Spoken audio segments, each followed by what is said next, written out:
Hi everyone, welcome back to the channel. As I'm now back from my trip, I thought it would be really fun to do a little bit of a what's in my bag style video. I've been meaning to do some of these for a little while, and as I haven't unpacked this yet, I thought it would be really fun to show what I take away on holiday with me and what I've been using for travel. This is something new that I picked up for the holiday this time around, because one thing that really bugs me when I go traveling is we normally just take carry-on only, so it's just one backpack, and because I'm female, no jeans have good enough pockets, so then I end up either kind of having a handbag that doesn't quite work for me, or just trying to put everything in my backpack, which then is really inconvenient when I need to grab like my passport, my phone. So I picked up this. I will leave a link in the description, and this is just kind of like a cheap hip pack, so it can be worn around the waist, it can be worn kind of crossbody, and that's mainly what I wanted it for crossbody.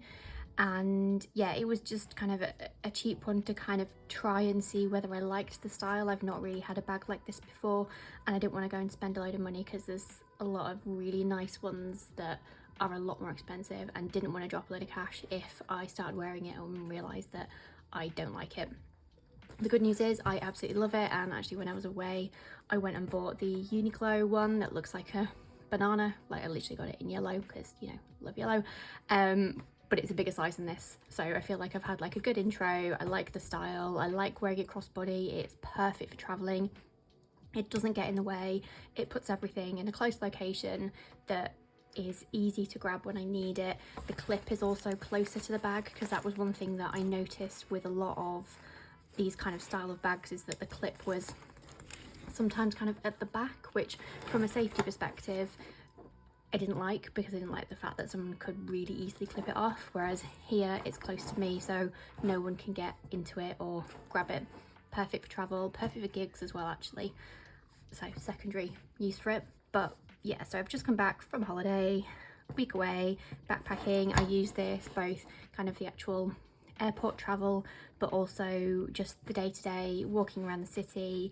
It, although it's quite small, I did manage to pack a lot in here, so I thought it'd be perfect to kind of take you through and show you how I've used it and what I've kind of got in here, and then kind of talk in general about things that I take away with me when I'm on holiday and things that work really well, because we do kind of one bagging generally in this house. So if you're not familiar with one bagging, it is literally just taking only one bag on holiday. This is obviously a slight deviation, but again, part of that is because pockets, lack of.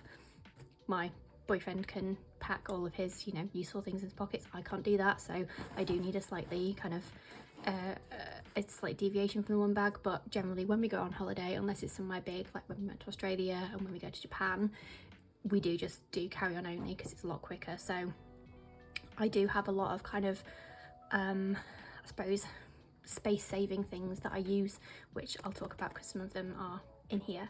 But enough of me kind of blabbing, let's get into the actual what's inside. So part of the reason why I liked this is it's not too big, so just to give you an idea on size, so I don't actually have a big ruler to hand, but as you can see, it's not massive. It's kind of max 20 centimeters and kind of max 15, not even that, so not very big at all. It fits nicely around me, doesn't kind of get in the way. I can't wear it under a coat because obviously it adds too much, but over a coat it's fine. Like I say, I have been wearing it crossbody rather than as an actual hip pack, just because I found it a lot more convenient, particularly for kind of getting on and getting off. I can just kind of throw it over my shoulder, but the way it sits is really nice and doesn't hang.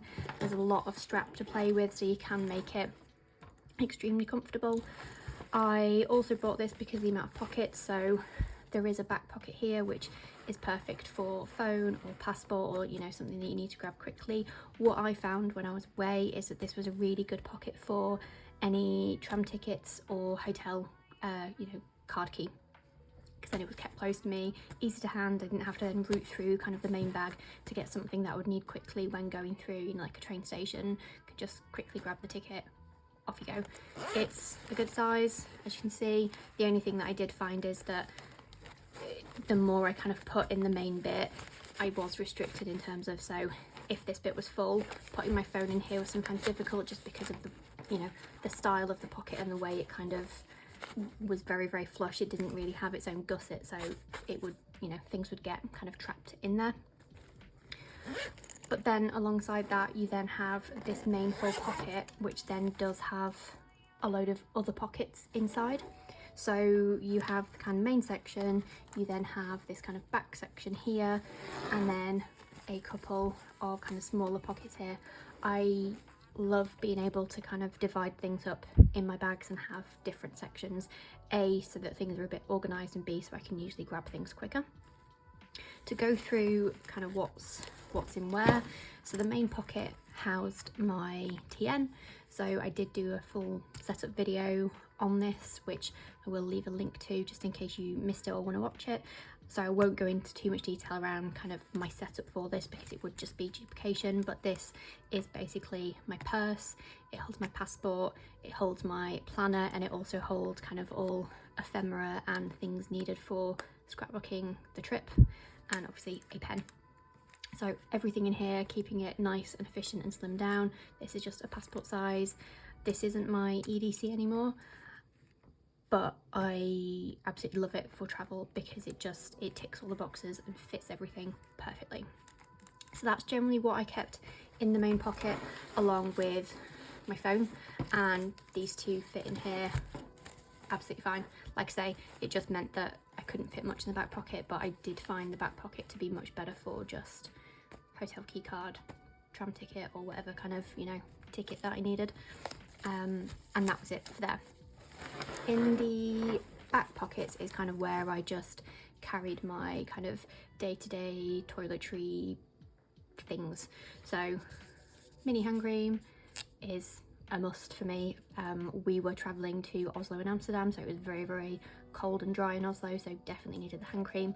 L'Occitane, massive go-to. I've used their products for years and their hand cream is fantastic, although if you've seen some of my planner videos, you will know that I have a real trouble with hand cream and fountain pen ink and it smudging the paper. So just a bit of a watch out from a learn that I've had around, don't go near your planner after putting hand cream on because you will smudge your fountain pen ink. I then have my compact, so this is a Fenty powder compact. I have this for kind of having a bit of powder makeup with me on holiday. I don't take a lot of makeup with me, but I do like having some powder just in case I am having a bit of an oily day or need a little bit of extra coverage. It also means that I can touch up during the day because there is a sponge underneath, but also there's a mirror. So just having a mirror on me to hand, really handy, and it's not a huge product. Then have the standard mini brush. So this isn't the kind of size brush that I would have on a day-to-day. I would have a bigger brush, but because it's travel, I do just like to try and keep things to a minimum where possible. I do have a bigger brush that's in my actual toiletry bag with traveling, but in terms of the carrying something day-to-day, this is sufficient. I then just have some, I think there's some paracetamol in there, because you never know. Or it might even be kind of antihistamines or something, but yeah, any kind of tablets that I need to carry will just go in there. I then have, so this is another key component of my kind of travel makeup. So this is Trini London. This is the lip tint. I recently discovered Trini and how good it is for travel. I do use some of the items kind of full time, but I have built quite a nice stack of products that I just take away on holiday with me now. So I have an empty one for my BB cream, I have a concealer from Trini, and then I have a 2-in-1 highlighter and blush, so like a cream, jelly cream kind of consistency, so I can apply all of it with my fingers, so I don't need a load of tools. And between that and some mascara and kind of brown mascara, well, brow glue, that's all I really need. With that, and my makeup for the trip is done. Not a huge amount of space. This clips onto everything else for kind of, you know, traveling through the airport, where you have to kind of have your liquid separate, and then it just pops off and then lives in my bag day to day. Absolutely love this stuff. Everything I've tried I really liked, so I highly recommend looking into it if similarly you want to kind of pare down your makeup routine for travel. And like I say, it's good enough that I use it day to day as well now. I do also have a 2-in-1 eyeshadow pot, which I don't take on all trips. I'll take it on bigger ones where I know that I'm going to be kind of going on nights out and possibly wanting a bit more makeup, and that's just kind of again a cream based product, but it's 2 eyeshadow colours, one lighter one and one darker one. Again, just apply it with my fingers, easy peasy. And then the last bit are my headphones. So I'm old school, I have wired headphones, partly because I just prefer them. I don't really like kind of AirPod style ones. I always worry they're going to fall out of my ears and lose them, but also they're smaller. So I do have AirPods that I keep at work for use at work when I'm doing my Japanese, and the case they come in is huge, whereas these wrap up quite small, don't take up a huge amount of space, so they are perfect for travel. And that's everything in here. It's, like I say, it's everything that I need either for going through the airport or, you know, day to day when on holiday. The only 2 things really, and part of the reason why I bought the bigger one from Uniqlo, was an umbrella, particularly in Oslo when it was snowing and quite rainy, and a water bottle. So I'm hoping that I can basically just keep all of this in the new one, plus those additional things, but they're not necessarily a big requirement. I can get by with this just fine, so I'll probably, you know, switch between the 2 depending on the trip. Hopefully you enjoyed this little look into my holiday EDC. If you do have any hints or tips or recommendations for how to travel light, please give me them in the comments, because I always love to find new ways to carry less on holiday, because it then leaves me more space to buy things, particularly stationery and clothes. But yeah, if you did like this video, please like and subscribe, and hopefully I'll see you in the next one. Bye!